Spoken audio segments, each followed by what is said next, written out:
নমস্কার, আমি তরুণ ঘোষ।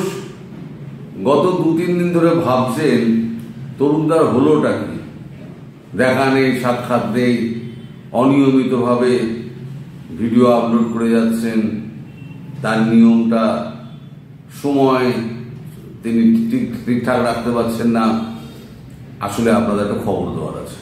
দেখুন, আপনারাই তো আমার পরিবার, আত্মীয় স্বজন, বন্ধু বান্ধব, যাই বলুন, কারণ আমি তো সবটাই তো বাইরে কাটিয়েছি। আমার এখানে খুব একটা বন্ধু বান্ধব পরিবার কিছু নেই, যা আছে তা আপনারাই। তো আপনাদের সঙ্গেই সমস্ত কিছু সুখ দুঃখের গল্প শেয়ার করি। একটা খবর আছে হচ্ছে, সেটা হচ্ছে আমার ছেলের বিয়ে ঠিক হচ্ছে। এখন এই বিয়ে ঠিক হওয়ার পর ডেট তো এখনো পড়েনি।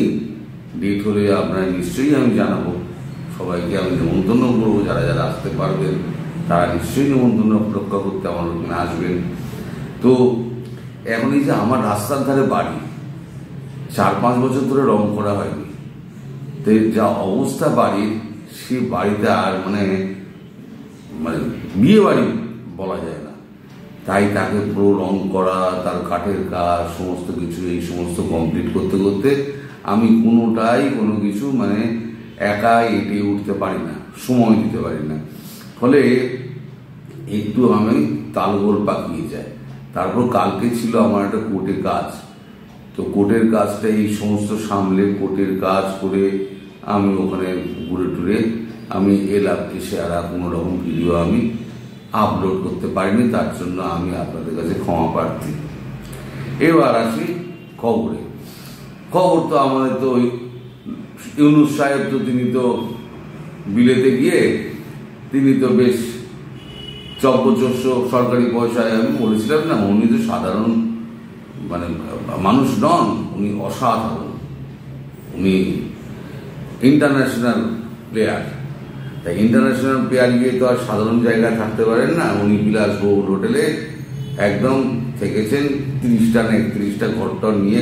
আমি কাগজগুলো আমি দেখছি, আমি খবরও পাচ্ছি, কিন্তু এই যা বিল আপনাদের কাগজপত্র যা বেরোচ্ছে আপনাদের কাগজপত্রে, সেসব দেখে আমাদের চক্ষু চড়ক গাছ হয়ে যাচ্ছে।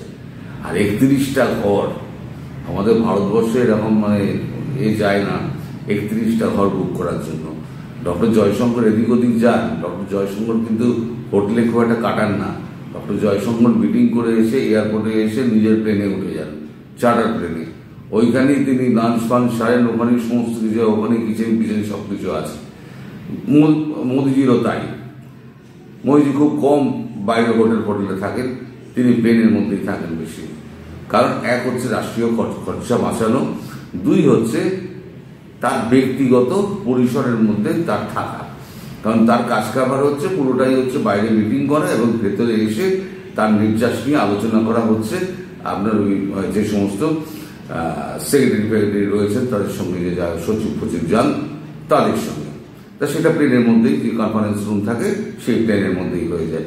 ফলে আমাদের দেশের মানুষের মন্ত্রী যারা আছেন তাদের পেছনে কিন্তু এতটা খরচা হয় না। কারণ আমরা গরিব দেশ, হ্যাঁ, আমাদের কষ্ট করে আমাদের দাঁড়াতে হচ্ছে।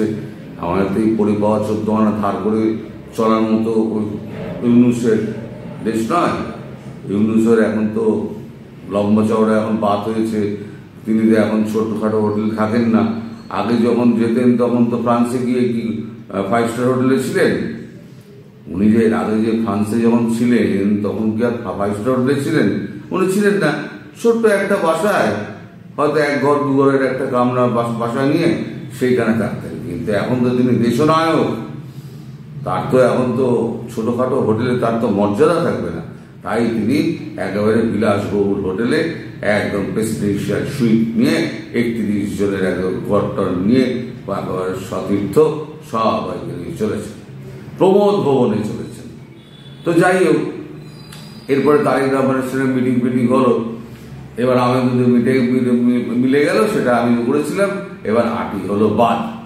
এবার আঁটিটা ভাবছে যে আমরা কি করব, আপনাদের কিছু করার দরকার নেই।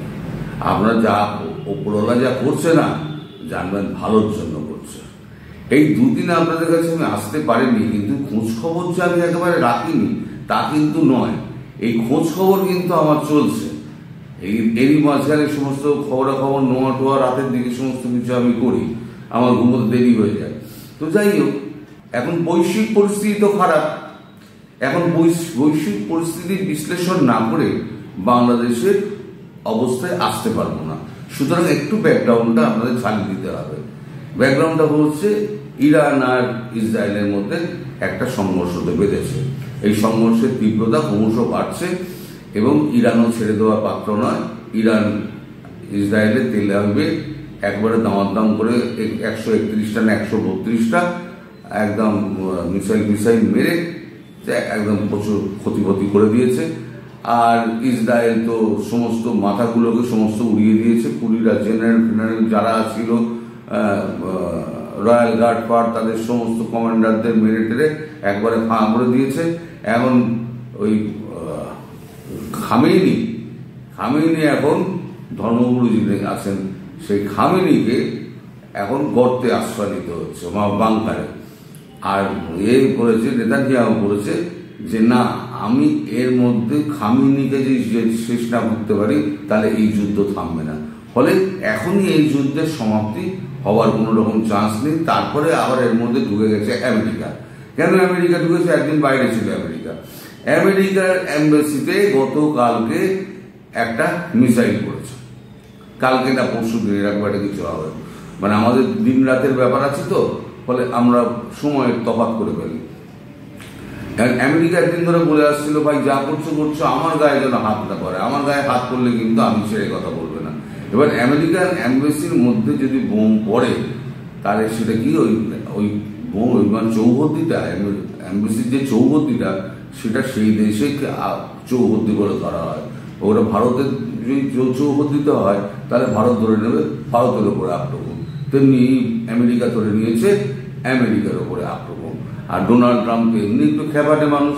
ডোনাল্ড ট্রাম্প বলছে গিয়ে একেবারে সমস্ত ফ্লিট সমস্ত রমনা করে দিয়েছে একেবারে ইরানের দিকে। তো এই সংঘর্ষের তীব্রতা আরো বাড়বে। তাহলে তিনটে বড় শত্রু যখন নিজেদের মধ্যে লড়াই করবে, তিনটে বড় মুষ নিজেদের মধ্যে লড়াই করছে, যে জিনিসটার জন্য একটা বুদ্ধিমান মানুষ কি করলো, সেই জিনিসটা তার ফাঁকে নিয়ে সে পালিয়ে গেল। ভারতবর্ষের অবস্থা এখন তাই। এখন এই যুদ্ধ পরিস্থিতি যত বাড়বে না, তখন ভারতের দিকে বাংলাদেশের দিকে কারো নজরও থাকবে না। কি করলো না করলো সারা পৃথিবী কেউ নজরই দেবে না। সারা পৃথিবীর নজর গিয়ে পড়বে ওই ইরান, আমেরিকা, ইসরায়েল, এই তিনটের উপরে। এর মধ্যে ছোট একটা বাংলাদেশ ভূখণ্ড, সেখানে কি হলো না হলো, কোন পৃথিবীর কার মাথা ব্যথা আছে বলুন, কোন হিউম্যান রাইটস কমিশন কোথায় কি, যেখানে লক্ষ লক্ষ মানুষ মারা পড়ছে, সেখানেও একটা ছোট দেশে একটা কয়েক হাজার মানুষ যদি মারাটাটা পড়ে, তাহলে কে আর ওখানে নাকে কাটি দিয়ে হাসতে যাবে? হয়তো আমার মনে হয় হয়তো ভারত একটা এই অবস্থার জন্য অপেক্ষা করছে। হয়তো পৃথিবীর দৃষ্টি একদিকে থাকবে। মাঝে মাঝে সরকার করে না, দৃষ্টি ঘোরানোর জন্য একটা করে ইস্যু ক্রিয়েট করে দেয়। ওই ইস্যুটা নিয়ে সবাই আলোচনা করবে, তখন যে মেন ইস্যুটা আছে সেই ইস্যুটা চলে যাবে অন্তরালে। ভারতও তাই করছে। যখন এই ইস্যুটা যখন বেড়ে যাবে না, সবার চোখ যখন ওইদিকে চলে যাবে, পৃথিবী যখন ওই দিকে ঘুরবে, আমার মনে হয় সেই সুযোগটা ভারত কাজে লাগাবে। কারণ ভারতের 4 ঘন্টা 5 ঘন্টার ব্যাপার। এই 4-5 ঘন্টায় আপনার ওই সাভার, তারপরে আপনার ওই রংপুর আর ওই যে চট্টগ্রাম, 3টে জায়গায় 3টে ধামাধাম করে মেরে দিতে পারে, আপনার মোটামুটি ফাঁকা হয়ে যাবে, ইউনুসের পাগলগিরি হয়ে যাবে। আর যত এই আপনার রয়েছে না, যত আপনার মৌলবাদী রয়েছে, মৌলবাদীর সংখ্যা কত? খুব বেশি হলে 15-20 লাখ। আর বাকি যারা আছে তারা তো সঙ্গে পড়ে চেঁচায়, প্রাণ বাঁচানোর জন্য চেঁচায়। তারা আসলে মৌলবাদী নয়, তারা শান্তিপ্রিয় মানুষ। কিন্তু কি করবে, পিঠের চামড়া বাঁচাতে হতো, পিঠের চামড়া বাঁচানোর জন্য তারা হই হই করে মাঠে নেমে পড়ে, দেখায় আমি তোমাদের কত আপন লোক। তা এইরকম লোকজন ওখানে আছে। সুতরাং তাদের নিয়ে কোনো সমস্যা নয়। আর মৌলবাদীগুলো এমনি মারা করবে অথবা দেশ ছেড়ে পালিয়ে যাবে। কোথায় পালাবে তাদের চিন্তা, যদি হাতে পড়ে তাহলে পরে কচু কাটা হবে। তো আমার মনে হলো এই খবরটা গতকাল রাতে মনে হলো অনেকের সঙ্গে কথা বলে, এটা হলেও হতে পারে, হবে এমন কোনো নিশ্চয়তা আমি বলছি না, হলেও কিন্তু হতে পারে। এটা কিন্তু ভারতের প্ল্যানের একটা অংশ হলেও হতে পারে, কারণ সবার চোখ কিন্তু তখন অন্তরাষ্ট্রীয় ব্যাপারে থাকবে। এই সাউথ ইস্ট এশিয়ার একটা ছোট ভূখণ্ডে সেখানে কি হচ্ছে না হচ্ছে কেউ খবর রাখবে না। যদি সেটা হয় তাহলে আপনাদের পক্ষে মঙ্গলজনক। যা হচ্ছে হোক, জামাত আর বিএনপির দুঃশাসনের এই যে সরকার, হ্যাঁ, দুর্যোধন আর দুঃশাসন, একটা হচ্ছে দুর্যোধন ওই ইউনুস, আর একটা হচ্ছে দুঃশাসন তারেক রহমান। তাহলে দুর্যোধন আর দুঃশাসনের রাজত্বে কেউ সুখী থাকবে না এবং ভারত সেটা মেনেও নেবে না। কারণ জামাত যদি সরকারি গদিতে বসে তাহলে ভারতের পক্ষে সেটা হয়ে যাবে ভীষণ অস্বস্তিকর এবং ভয়ঙ্কর একটা ব্যাপার। ভারত তাকে কখনোই জায়গা দেবে না। ফলে আপনারা নিশ্চিন্ত থাকুন, কিছু একটা ভেতরে ভেতরে খিচুড়ি পাকাচ্ছে, সেই খিচুড়ির খবর কিন্তু এখনই সব করে পাওয়া যাবে না। পরবর্তীকালে যদি পাওয়া যায় তাহলে পরে হয়তো আন্দাজ পাওয়া যাবে, পুরো খবর তো পাওয়া যাবে না, আন্দাজ পাওয়া যাবে। যদি আন্দাজ পাওয়া যায় তাহলে আমি নিশ্চয়ই আপনাদের সঙ্গে শেয়ার করব। তবে আপনাদের হতাশ হওয়ার কিছু নেই, যা ঘটছে ভালোর জন্যই ঘটছে। সবাই ভালো থাকবেন, সুস্থ থাকবেন এবং সাবধানে থাকবেন। নমস্কার।